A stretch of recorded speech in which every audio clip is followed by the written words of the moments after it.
জীবনে তর্কের চেয়ে নীরবতা অনেক ভালো। প্রতিশোধ নেওয়ার চেয়ে যদি রাস্তা বদলে ফেলা যায়, সেটাতেই সফলতা বয়ে আনে। স্বার্থপর মানুষের সাথে চলার থেকে জীবনে একা চলাটা অনেক উত্তম। কারণ স্বার্থপর মানুষ স্বার্থ ছাড়া কিছুই বোঝে না। বিশ্বাস আর নিঃশ্বাস খুবই মূল্যবান দুটি জিনিস। একবার এ দুটির একটিও যদি হারিয়ে যায়, তাহলে জীবনে আর ফিরে পাওয়া যায় না। সময় আর আপনজন যখন একসাথে আঘাত করে, তখন মানুষ বাইরে থেকে নয়, ভিতর থেকে একেবারেই নিঃশেষ হয়ে যায়। জীবনটা এটাই শিক্ষা দেয়, এই পৃথিবীতে কোনো কিছু চিরস্থায়ী নয়। তাই কোনো কিছু নিয়ে অহংকার করো না। মনে রেখো, অহংকার পতনের মূল। মানুষ তোমাকে ততক্ষণই ভালো বলবে যতক্ষণ তুমি তাদের মন রক্ষা করতে পারবে, যতক্ষণ তুমি তাদের স্বার্থ মেটাতে পারবে।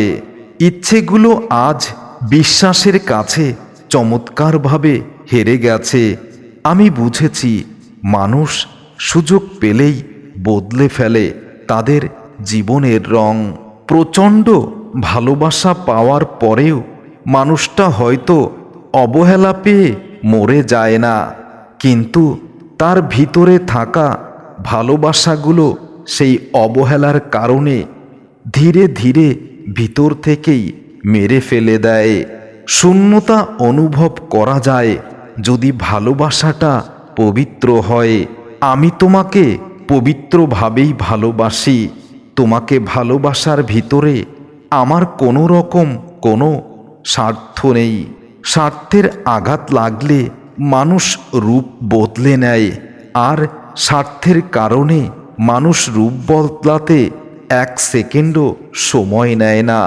যখন তুমি বুঝতে পারবে এই পৃথিবীতে কেউ তোমার আপন নয়, তখন নিজেকেই আপন করে নিও। তাহলে জীবনে অনেক কিছু করতে পারবে। মনে রেখো, অন্যকে পরিবর্তন করা কিন্তু অসম্ভব। তাই নিজেকে পরিবর্তন করে নেওয়াটাই হলো বুদ্ধিমানের কাজ। দুনিয়াটা সুখের জায়গা নয়, তাহলে এখানে সুখের আশা করে কোনো লাভ নেই। হ্যাঁ, তখনই তুমি সুখ পাবে যখন তুমি স্বার্থপর হতে পারবে। স্বার্থপর ছাড়া ভালো মনের মানুষের এই পৃথিবীতে কোনো দাম নেই। লোকে বোকা মানুষদেরকে ঠকায় আর অতি চালাকদের কাছে ঠকে যায়। শেষে হিসাবটা কিন্তু একই থেকে যায়। স্বার্থপর মানুষগুলো এটাই বোঝে না। তোমার জীবনে তোমার জন্য কোন মানুষটা সঠিক, এটা বোঝার জন্য কোনো অভিজ্ঞতার দরকার তো অবশ্যই আছে। আর সেই অভিজ্ঞতার জন্য জীবনের ভুল মানুষটা আসাটাও দরকার। কারণ ভুল মানুষ না আসলে জীবনে সঠিক মানুষ খুঁজে পাওয়া যাবে না। তোমাকে অন্য মানুষ কিভাবে গুরুত্ব দেয় সেটা গুরুত্বপূর্ণ বিষয় নয়। গুরুত্বপূর্ণ হলো তুমি তোমার নিজেকে কেমনভাবে দেখো। অর্থ সম্পদওয়ালা আত্মীয় আর বড় চাকরি করা আত্মীয়কে আত্মীয় বলে বা আপন লোক বলে পরিচয় দেওয়ার আগে ভেবে নিও সেই মানুষগুলো তোমাকে মনে করে কিনা। জীবনের নিভে যাওয়া ইচ্ছেগুলো আজ সত্যি নিভে গেছে, কারণ আজ জীবনের প্রদীপটাই শেষ প্রান্তে এসে গেছে। যে কোনো মুহূর্তে এটা নিভে যেতে পারে। তাই আজ মনে হয় জীবনে অনেক কিছু ভুল করেছি, যেগুলো আর শোধরানো সম্ভব নয়। মানুষ না পাওয়ার বেদনা ভুলতে পারে, কিন্তু পেয়ে হারানোর বেদনা কখনোই ভুলতে পারে না। রাত যতই দীর্ঘ হোক, সকাল ততই এগিয়ে আসবে। তাই বিশ্বাস নষ্ট হলে মানুষ নতুন করে বিশ্বাস তৈরি করবে, তবে যার প্রতি বিশ্বাসটা নষ্ট হয়েছে তাকে আর কখনো বিশ্বাস করা যাবে না। জীবনে হাজারটা আপন মানুষ পর হয়ে গেছে, কিন্তু যার জন্য আপন পর হলো সেই মানুষটা আজও আপন হয়নি। যে মানুষগুলো অন্যদের ভুল ধরার জন্য নিজেকে ব্যস্ত রাখে, তারা নিজেদের ভুলের ব্যাপারে কখনোই বুঝতে পারে না। আমার ফেলে আসা দুঃস্বপ্নের রাতগুলোতে তোমাকে একদিন নিয়ে যাব, যদি তুমি যেতে চাও। আর তোমাকে যদি সেই রাতগুলো দেখাতে পারি, তাহলে বুঝবে আমি তোমাকে আসলেই ভালোবাসি। আর সেদিন হয়তো তুমি বুঝবে প্রতিটা মুহূর্ত কতটা যন্ত্রণা নিয়ে আমি এখন দিন কাটাচ্ছি। তোমাকে কতটা ভালোবাসি সেটা বুঝতে হলে আমার সাথে জীবনের শেষ পর্যন্ত থেকে যাও প্রিয়। আমি সত্যি তোমার খুবই প্রিয়, তোমাকে খুবই ভালোবাসি, যেটা তুমি আজও বোঝনি। সময় মানুষকে সফল বানায়, সময়ের সঠিক ব্যবহার করে মানুষ সফল হয়। তাই সময়কে অবহেলা করা উচিত নয়। ভালোবাসাই যদি ভালো থাকা কেড়ে নেয়, তাহলে রাত জেগে চোখ তো ভিজবেই, চোখে জল আসবেই, তবে সেই চোখের জল অতি গোপন, কেউ দেখতেও পায় না।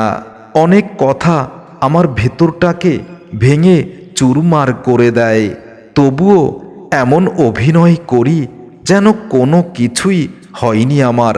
আমি দিব্যি বেশ ভালো আছি। যদি জীবনে সফল হতে চাও, তাহলে অর্থকে, টাকা পয়সাকে আঁকড়ে ধরো আর নিজেকে স্বার্থপর বানাও। অর্থ ছাড়া মন বোঝা দেয়, অর্থ থাকলে কে কত আপন সেটা বোঝা যায়। ফেলে আসা দিন জানে কতটা সময় নষ্ট হয় একটি ভুলের কারণে। জীবনে খারাপ সময় আসার প্রয়োজন আছে, কারণ খারাপ মুহূর্ত না এলে ভালো মানুষগুলোর খারাপ মুখোশটা কখনো চেনা যেত না। চাঁদের গায়ে কলঙ্ক থাকলেও চাঁদ কখনো জ্যোৎস্না হারায় না, তেমনি মানুষ অতীতের কিছু ভুল করলেও কখনো তার ভবিষ্যৎ অন্ধকার হয় না। বিশ্বাসটা রক্ষা করতে শেখো, কারণ বিশ্বাস ভেঙে গেলে তোমার হাজার সত্য কথাগুলো চরমভাবে মিথ্যা মনে হবে। কিছু কথা বাকি রাখাই ভালো, সবটা বলে দিলে অবহেলাটা বেড়ে যায় দ্বিগুণ। সত্যির মধ্যে শক্তি থাকলেও সত্যি বলার শক্তি সবার থাকে না। বিশ্বাসঘাতক কখনো পরিবর্তন হয় না, তারা কেবল শিকার পাল্টায়। জীবন থেকে কেউ চলে গেলে মনে হয় তাকে ছাড়া আর বাঁচতে পারবো না, কিন্তু এটা কিছু সময় পর্যন্ত সীমাবদ্ধ থাকে। একটা সময়ের পর আমরা ভালো থাকা শিখে যাই, কারণ আমাদের বাঁচতে তো হবেই। একজন মানুষ যখন শারীরিক ও মানসিকভাবে ভেঙে পড়ে, তখন তার মনে হয় এই পৃথিবীটা একটা জেলখানা, আর সে একজন মৃত্যুদণ্ডপ্রাপ্ত আসামি। যারা ভালোভাবে ভালোবাসা দিয়ে মানুষকে বশ করে, তারা ভুল করে, কারণ মানুষ তো প্রয়োজনে কাছে আসে, আর প্রয়োজন ফুরিয়ে গেলে দূরে হারিয়ে যায়। জীবনের জন্য নিয়মের প্রয়োজন হলেও প্রয়োজন কখনো নিয়ম মানে না, যেমন ক্ষুধা কখনো লজ্জা মানে না। কিছু মানুষের লোভ লালসা আর স্বার্থপরতা দেখলে মনে হয় নবাব সিরাজউদ্দৌলা মীর জাফর এখনও এই পৃথিবীতেই বেঁচে আছে। অনেক কথাই আমার ভিতরটাকে ভেঙে চুরমার করে দেয়, তবুও আমি নীরব থাকি, কারণ আমার নীরবতার ভাষা যে বোঝে সেই বুঝবে এটার সঠিক জবাব। ধোঁকা হচ্ছে একজন মানুষকে মানসিকভাবে মেরে ফেলার সবথেকে বড় অস্ত্র, যেটা সবাই করতে পারে না। কার কাছে কে কতটা গুরুত্বপূর্ণ সেটা মুখের ভাষায় নয়, সময় এলেই প্রমাণিত হয়। জীবনে কিছু কিছু জিনিস আছে যা একবার হারিয়ে গেলে সারা জীবন কেঁদেও আর ফেরত পাওয়া যায় না। সবচেয়ে কঠিন কাজ হচ্ছে কারো প্রতি এক আকাশ ভালোবাসা থাকার পরেও তাকে ভিতর থেকে মুক্তি দেওয়া। ভালোবাসা পাওয়ার পর অনেক আবদারকেও এখনো ভয় পাই, কারণ মানুষ তার নিজ সুবিধা অনুযায়ী মানুষকে ভালোবাসে, আর নিজের সুবিধা অনুযায়ী মানুষ ভালোবাসার ইতি টানে।